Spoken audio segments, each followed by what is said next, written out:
Story 1. The hum is the first thing you get used to. It's a low, constant thrum of servers, ventilation, and the building's own quiet breathing. I've worked the night shift at the Sterling Data Archives for 7 years, and that hum is the soundtrack to my solitude. My world is a small, climate-controlled room filled with a bank of 16 monitors, each displaying a silent, grayscale slice of the empty building. Most nights are the same. I do my rounds, check the logs, and then settle in with a thermos of bitter coffee and a paperback novel, glancing at the screens every few minutes. CAM09 shows the long, sterile corridor of the third-floor server farm. CAM12, the cavernous main lobby with its polished marble floors. Nothing ever happens. That's the point. Last Tuesday, at 3:17 a.m., something happened. I was mid-chapter when a flicker of movement on CAM04 caught my eye. It covered the West Wing, a section of high-security file storage. The motion sensor hadn't tripped an alarm, which was the first odd thing.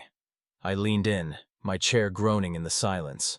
A figure was standing in the middle of the hallway. Just standing there. It was a man, dressed in a simple dark suit that seemed to absorb the infrared light, making him a void in the grainy image. He wasn't an employee. I knew all 27 of them. He wasn't a janitor, and there was no record of an after-hours access request. My heart gave a dull, heavy thump against my ribs. My first thought was practical. A breach. I reached for the phone to call my supervisor, and then the police, my fingers hovering over the keypad. But I paused. How did he get in? The West Wing is a sealed box. Keycard access, magnetic locks, pressure plates. No alarms had sounded. I watched, frozen. The man stood perfectly still for what felt like an eternity, his back to the camera. He was just a silhouette, anonymous and utterly out of place. Then, he turned his head, slowly, deliberately. Not to look around, but to stare directly up at the corner of the ceiling, directly at the camera. I couldn't see his face, just the pale impression of it in the low light. But I felt his gaze. A cold, prickling sensation crawled up the back of my neck.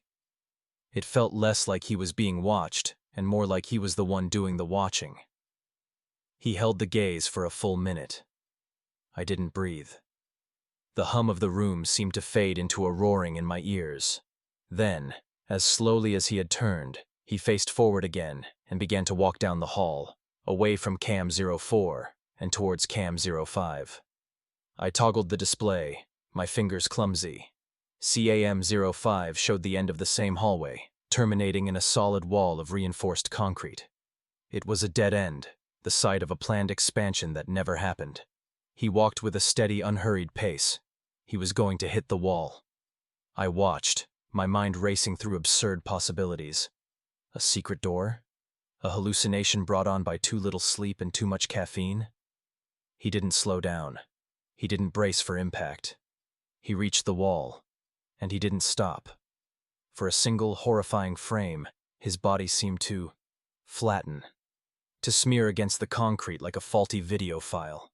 There was no sound, no impact. One moment he was a solid man, the next he was a distortion, and then he was simply gone.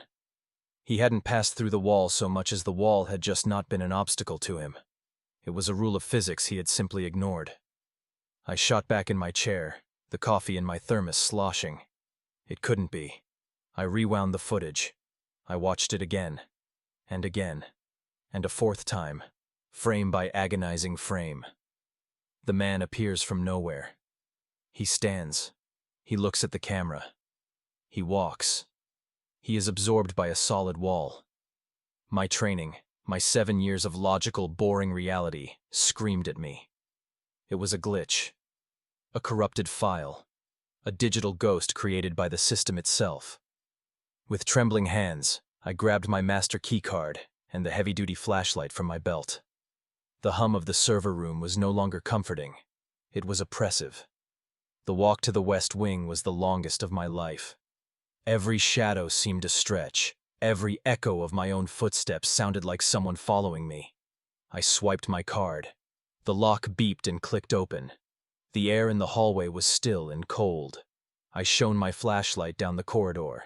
It was empty. The beam slid over the smooth, painted walls, the scuff-free floor, and finally landed on the dead end. I ran my hand over the concrete wall. It was solid, cold, and real. I knocked on it. The sound was a dull, final thud. There was no door, no seam, nothing. It was a wall. It had always been a wall. I went back to my little room, but the comfort was gone. I deleted the footage. I knew I had to. Reporting it would get me fired, or worse, sent for a psychiatric evaluation.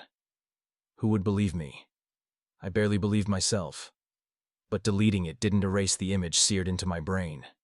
The impossible way that man looked at me, and the quiet, effortless way he stepped out of our world. I still work here. I still watch the monitors. But I'm no longer watching for intruders.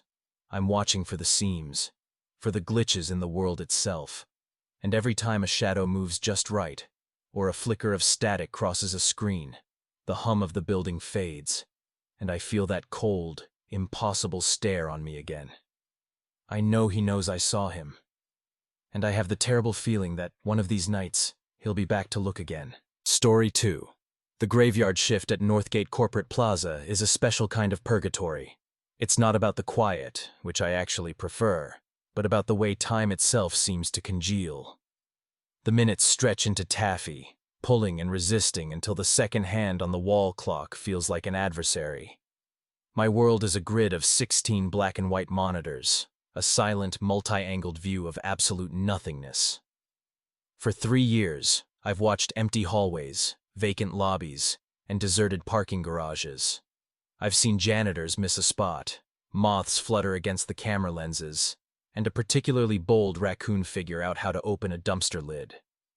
That was the highlight reel. The job is a slow-motion lullaby of boredom, and most nights, I'm half asleep by 3 a.m. But not last night. It was 3:17 a.m. I remember because I just looked at the clock, groaning at the 3 hours and 43 minutes I still had to endure. My eyes were scanning the bank of screens out of habit, not expectation. Top row, third from the left. Camera 7. The East Wing Atrium. It's a cavernous space of polished granite and glass, with a single ficus tree in a huge ceramic pot. A flicker. A burst of digital static that lasted less than a second. I get those all the time. A power fluctuation. A dying cable. I didn't even think about it until a minute later when my brain, starved for any kind of stimulus, replayed the image. There was something in the static. A shape. I leaned forward, the worn vinyl of my chair groaning in protest. With a few clicks of the mouse, I scrubbed the timeline back. I played it at normal speed. Nothing. A pristine, empty atrium. Then, for a single frame, the screen dissolved into a blizzard of pixelated noise. Then it was gone. Faulty connection, I mumbled, already dismissing it. But a cold curiosity, a feeling I hadn't experienced in years, pricked at me. I slowed the playback down to a frame-by-frame crawl. The atrium was empty. Frame. Empty. Frame. Then, the static. But it wasn't just noise. Inside the chaos of black and white pixels, a figure was coalescing. It wasn't a man walking into the frame. It was like the frame itself was giving birth to him, knitting him together from pure interference. One frame, it was a vaguely man-shaped silhouette of static. The next, he was just there. Solid. Real. He was standing beside the ficus tree, dressed in a simple, dark suit that didn't quite fit. He was just a man. Average height, thinning hair, completely unremarkable. He wasn't looking at the camera. He was staring at the ficus tree with an unnerving stillness. My heart was thumping a low, heavy rhythm against my ribs. I checked the logs. The atrium doors were magnetically sealed at 6 p.m. No alarms had been triggered. No one had signed in. The janitorial crew had been out for hours. This man could not be there. I watched, my breath held tight in my chest. For 2 full minutes, he didn't move a muscle. Not a twitch, not a shift in weight. He was as still as the pot he stood beside. Then he turned his head. It was a slow, unnaturally smooth motion, like a mechanism turning on a well-oiled pivot. He looked directly into the lens of camera 7. A cold shock, sharp and electric, shot down my spine. It's one thing to watch. It's another thing to be seen.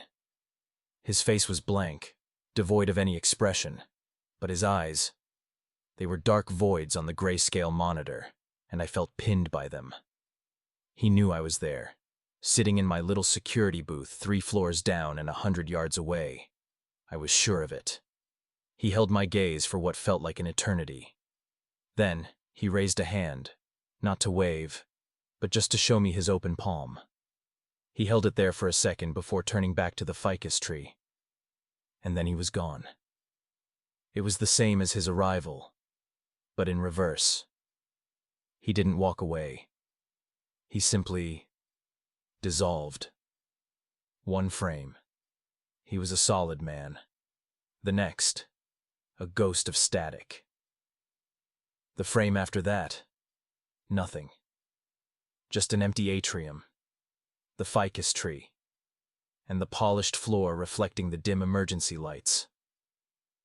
I must have rewound and replayed that clip 50 times. My mind raced, trying to find a logical explanation. A projection? A digital ghost image burned into the sensor? A prank by some tech genius? None of it fit. The raw footage was on a closed-circuit loop, tethered to the server in the room with me. There was no way to tamper with it without physical access. I grabbed my heavy-duty flashlight and my radio, my hand trembling slightly.